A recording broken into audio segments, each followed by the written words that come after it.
जय हिंद दोस्तों, बहुत बहुत स्वागत है हमारी इस इन्फॉर्मेटिव वीडियो के अंदर। अगर आप एक ट्रस्ट हैं, सोसाइटी है, सेक्शन 8 की कंपनी है और किसी भी भलाई का, समाज सेवा का काम करते हैं तो सबसे पहले आपको बहुत बहुत शुभकामनाएं। दोस्तों, डॉक्यूमेंट के मामले में आपको परफेक्ट, लीगल और लॉयल रहना होता है। आपको पता होगा बहुत तरह के आपको फॉर्मेलिटीज, रजिस्ट्रेशन करवाने पड़ते हैं। और अभी रिसेंट के अंदर अगर आपका बैंक में अंदर अकाउंट है, चाहे सेविंग हो चाहे करंट हो, या आप अकाउंट ओपन करवाने जा रहे हैं, तो दोस्तों आपको बहुत तरह के डॉक्यूमेंट तो देने ही पड़ेंगे। उसके साथ में नीति आयोग का सर्टिफिकेट भी आपसे मांगा जाएगा, जिसे कि एनजीओ दर्पण भी बोलते हैं। तो टेंशन लेने की जरूरत नहीं है दोस्तों। आपको पता है ये जो एनजीओ दर्पण या नीति आयोग का जो वेबसाइट है, ये टाइम टाइम पर अपडेट भी होती रहती है। तो आज हम आपको लेटेस्ट वेबसाइट और लेटेस्ट डॉक्यूमेंट के साथ में, डॉक्यूमेंट क्या क्या लगेंगे, आपके संस्था का पैन कार्ड होना बहुत ही जरूरी है और रजिस्ट्रेशन सर्टिफिकेट होना जरूरी है, जो आपको कोऑपरेटिव सोसाइटी से, रजिस्ट्रार ऑफ फर्म से सेक्शन 8 का जो सर्टिफिकेट है, या आपकी ट्रस्ट डीड है तो वो ट्रस्ट डीड का आपको सर्टिफिकेट है, जितनी भी पेजों की डीड है वो आपको लगानी पड़ेगी। इसके बाद में साइनिंग पर्सन का मोबाइल नंबर और मेल आईडी, 3 पर्सन की दोस्तों यहाँ पे आपको पैन और आधार,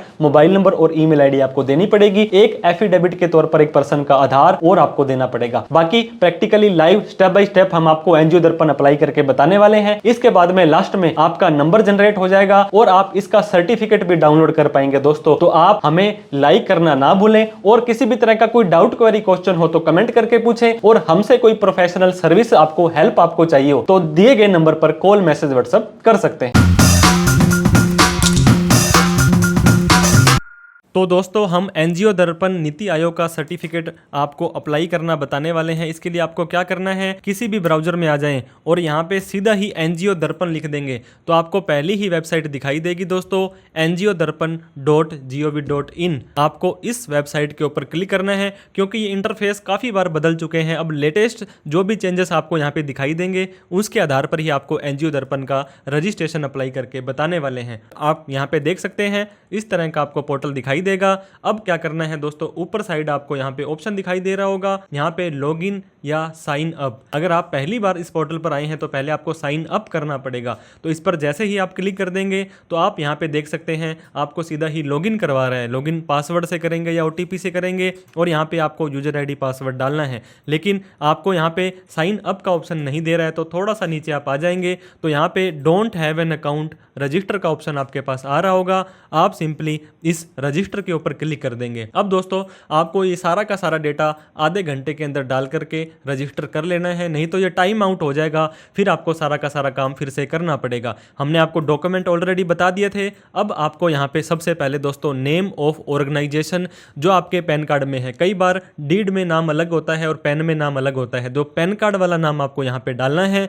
यहाँ पे आपको एक ईमेल आईडी डाल देनी है जो साइनिंग पर्सन की भी हो सकती है, और मोबाइल नंबर डाल देना है। इसके बाद में दोस्तों ऑर्गेनाइजेशन का पैन नंबर यहाँ पे डाल देना है और पैन इनकॉर्पोरेशन की डेट ये भी आपको पैन कार्ड से देख करके डालनी है। अब आपको यहाँ पे रजिस्ट्रेशन नंबर मांगा जाता है दोस्तों। अगर आपकी ट्रस्ट डीड बनी हुई है तो वहाँ पे रजिस्टर संख्या दर्ज की जाती है, इस तरह से लिखा होगा। अगर आपके पास सर्टिफिकेट है कोई तो उस पर certificate of incorporation, registrar of certificate होगा, वहाँ पे आपका नंबर दिया होगा। बहुत बार देखिए दोस्तों 87 बटे अगर आपका 2003 या 4 में हुआ था तो ऐसे लिखा आएगा।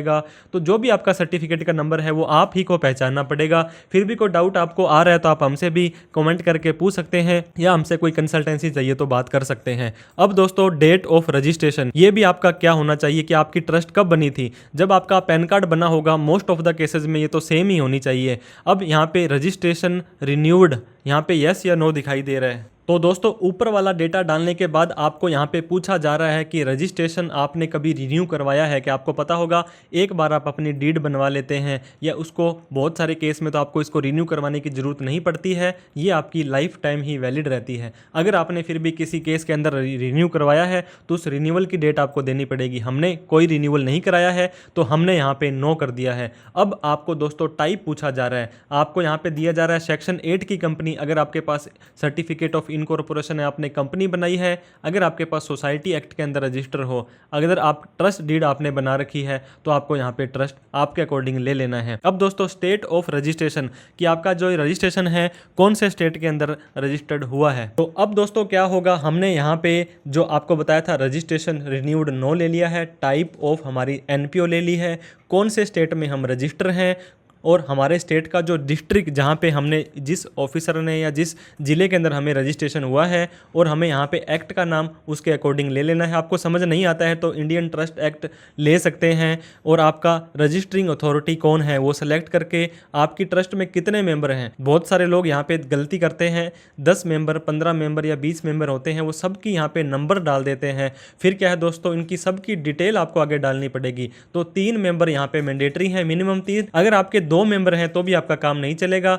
3 मेंबर, आप तीसरा मेंबर किसी का भी आप यहाँ पे डेटा डाल सकते हैं। इस चेकबॉक्स पे क्लिक करेंगे, आपको यहाँ पे दोस्तों कैप्चा कोड डाल देना है और जनरेट ओटीपी पर क्लिक करना है। आपसे ये पूछेगा क्या आप इसी मेल आईडी और मोबाइल नंबर पर ओटीपी मंगवाना चाहते हैं। अगर सही है तो दोस्तों यस कर दें, इसमें कुछ चेंज करना चाहते हैं तो नो करके फिर से चेंज कर सकते हैं। हमने दोस्तों यहाँ पे यस बटन पर क्लिक कर दिया है। अब आप देख सकते हैं यहाँ पे आपके मोबाइल का ओटीपी चला जाएगा। यहाँ पे 1 2 3 4 5 6 डिजिट का ओटीपी और ईमेल पर भी 6 डिजिट का ओटीपी चला जाने वाला है।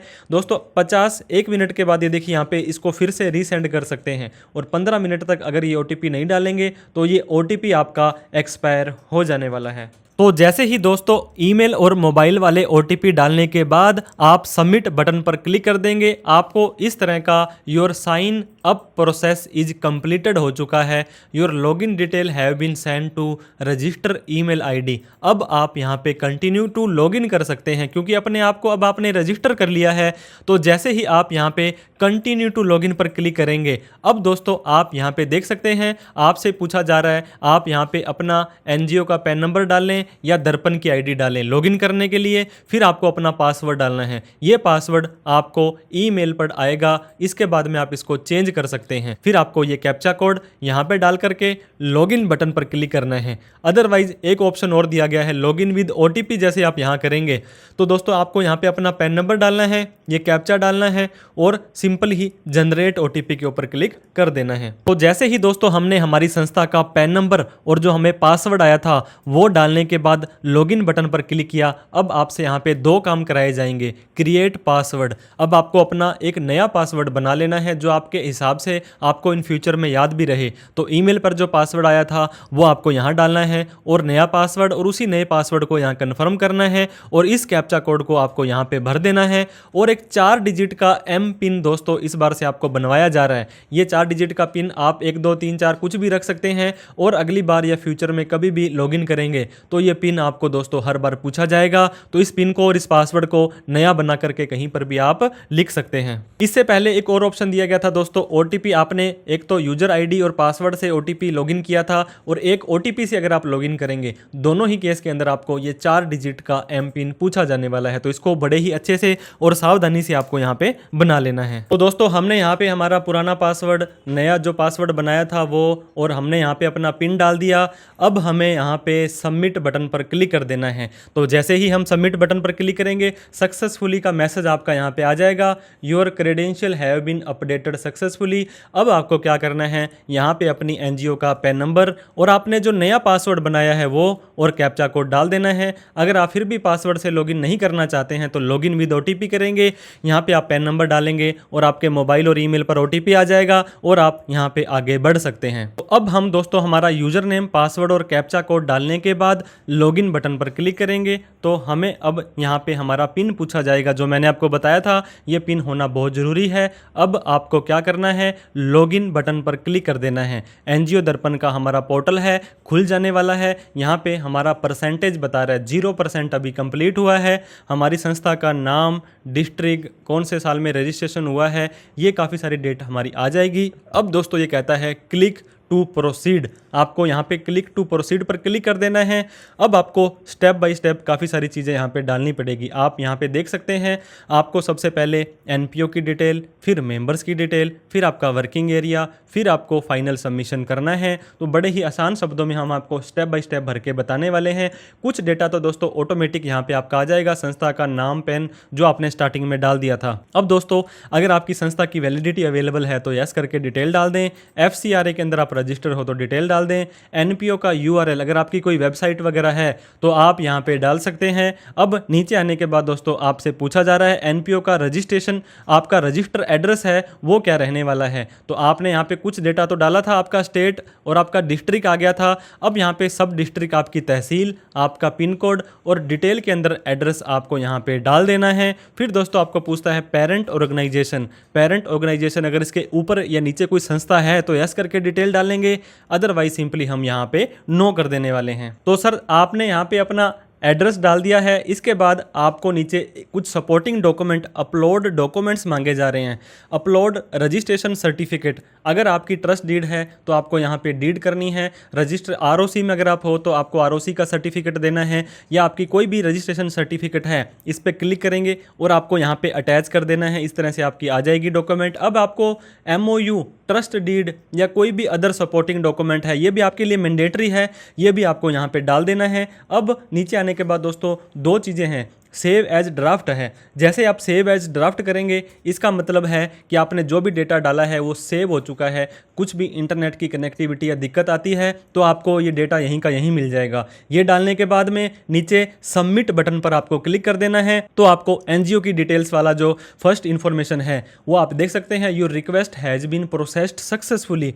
तो अब आपको अगले कॉलम में लेकर के आ जाएगा। ये देखिए दोस्तों, यहाँ पे मेंबर्स की डिटेल आपको यहाँ पे दिखाई दे रही होगी कि आपको अपनी मेंबर्स की डिटेल डालनी है। ऐड न्यू मेंबर आ रहा है और आपने मेंबर अभी तक 0 ऐड किए हैं, कोई भी मेंबर ऐड नहीं किया है, और आपको एक मेंबर को चीफ फंक्शनरी भी असाइन करना पड़ेगा। तो हमने यहाँ पे क्या किया है दोस्तों, ऊपर ऐड न्यू मेंबर पर क्लिक कर देंगे।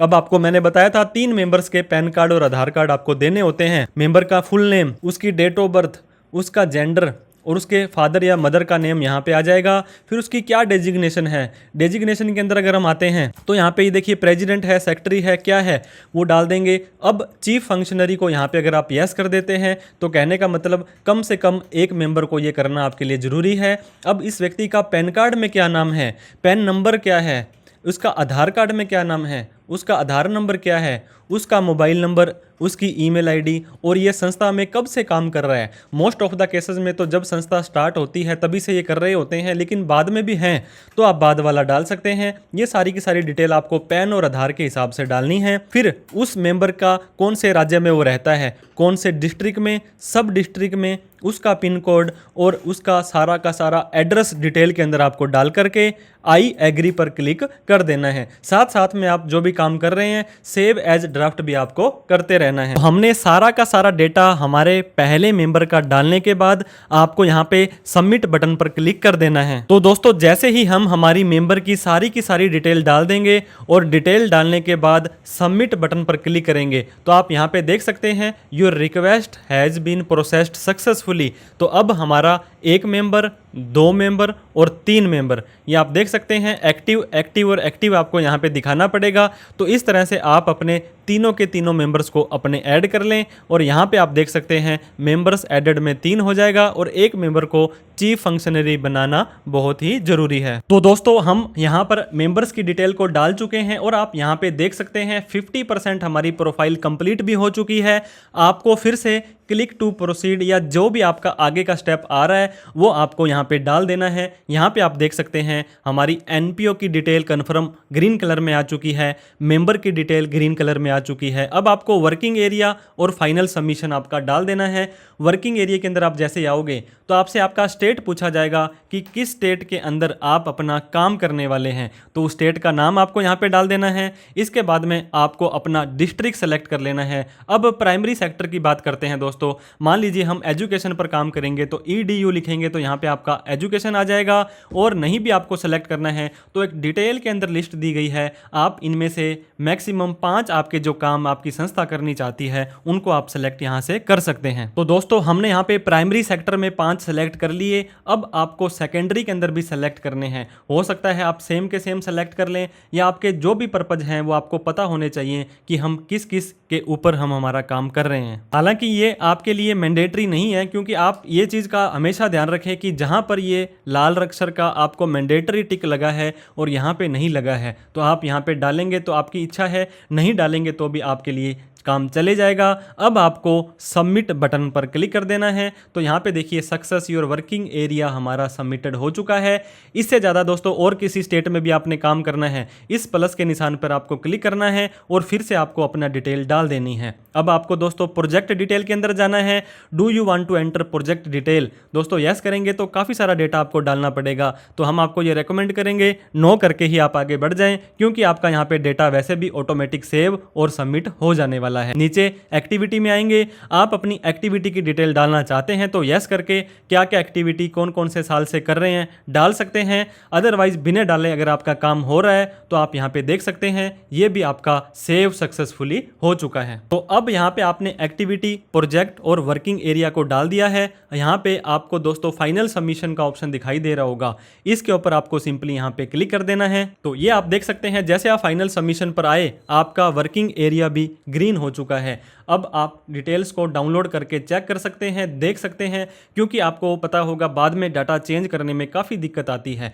तो आप अपना सारा का सारा डेटा डालें, देखें, चेक करें और नीचे प्रोसीड का बटन आ रहा है, इसके ऊपर आपको सिंपली यहाँ पे क्लिक कर देना है। अब दोस्तों आपको गवाही देनी पड़ेगी आपके एक ऐसे व्यक्ति के साथ, witness has to be an independent, एक स्वतंत्र व्यक्ति होना चाहिए, और बीइंग एनी ऑफिस बीरर, और ये जो है दोस्तों ऑफिस का या इस तरह का कोई बंदा नहीं होना चाहिए। यहाँ पे स्पेशल इन्होंने लिख दिया है not being any office bearer और रिलेटेड ऑफिस, जो अपने प्रेसिडेंट, सेक्रेटरी, ट्रेजरर डाले हैं वो उनमें से नहीं होना चाहिए, और उनका कोई रिलेटिव भी इसके अंदर नहीं होना चाहिए। यहाँ पे क्या क्या करना है आपको दोस्तों, उस गवाह का, उस व्यक्ति की जो आपने गवाही लेनी है उसका नाम, डेट ऑफ बर्थ, जेंडर, उसके फादर का नेम यहाँ पे डाल देना है, उसका आधार नंबर, उसका मोबाइल नंबर, और नीचे डिटेल के अंदर आपको उस व्यक्ति का एड्रेस भी डाल देना है। तो जैसे ही आप ये सारा डेटा डालेंगे, नीचे आने के बाद आपको यहाँ ऑप्शन दिखाई दे रहा है सबमिट एंड ई साइन, उसके ऊपर क्लिक कर देना है। तो हमने यहाँ पे दोस्तों उस विटनेस का, उस गवाह का सारा डेटा यहाँ पे डाल दिया है। डालने के बाद नीचे नीचे सबमिट एंड ई साइन का ऑप्शन हमें आ रहा होगा, इसके ऊपर आपको सिंपली क्लिक कर देना है। तो आप यहाँ पे देख सकते हैं सक्सेसफुली विटनेस की डिटेल भी सबमिट हो चुकी है। अब ये एफिडेविट एक शपथ पत्र बन करके आ चुका है। तो ये कहता है कि ये ऑफिस बीरर हैं, ये हमारी इंफॉर्मेशन है। इस चेकबॉक्स पे क्लिक करेंगे, नीचे वाली चेकबॉक्स पे क्लिक करेंगे। आप यहाँ पे डाउनलोड ड्राफ्ट करके इस भरे हुए फॉर्म को देख भी सकते हैं। अदरवाइज आपको यहाँ पे ई साइन के ऊपर क्लिक कर देना है। ई साइन पर क्लिक करेंगे तो आपके इस मोबाइल और इस ईमेल आईडी पर एक ओटीपी चले जाने वाला है दोस्तों, जो आपको यहाँ पे डालने के बाद में सबमिट बटन पर क्लिक कर देना है। तो जैसे ही दोस्तों हम ओटीपी डालने के बाद में यहाँ पे सबमिट बटन पर क्लिक करेंगे, आप यहाँ पे देख सकते हैं कॉन्ग्रेचुलेशंस, बधाइयाँ आपको दी जा रही है। Your Darpan ID has been successfully generated. ये देखिए कितना सा समय लगा दोस्तों, ऑन द स्पॉट ही, हैंड टू हैंड ही आपकी जो दर्पण आईडी है वो जनरेट यहाँ पे हो चुकी है। अब आपको नीचे यहाँ पे ऑप्शन दिया जा रहा होगा चेक डिटेल्स, इस चेक डिटेल वाले ऑप्शन पर आपको क्लिक कर देना है। आपको दोस्तों यहाँ पे सारी की सारी इन्फॉर्मेशन आपकी भरी भराई आ जाने वाली है।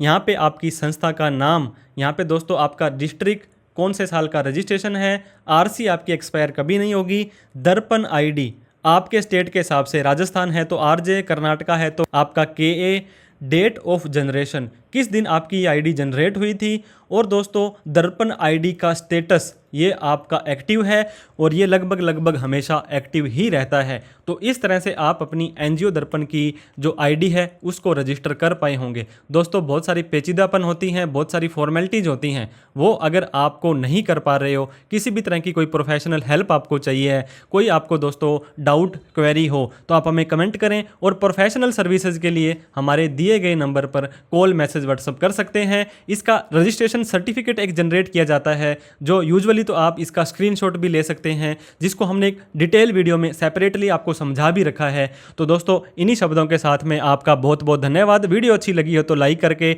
और इस वीडियो को उन सभी लोगों में शेयर जरूर कर दें जिन्होंने अभी तक अपना एनजीओ दर्पण का रजिस्ट्रेशन नहीं किया है और उन्हें पता भी नहीं था कि कैसे करना है। तो आप इस तरह से इसे देख सकते हैं। Thank you so much for watching this video. जय हिंद, जय भारत।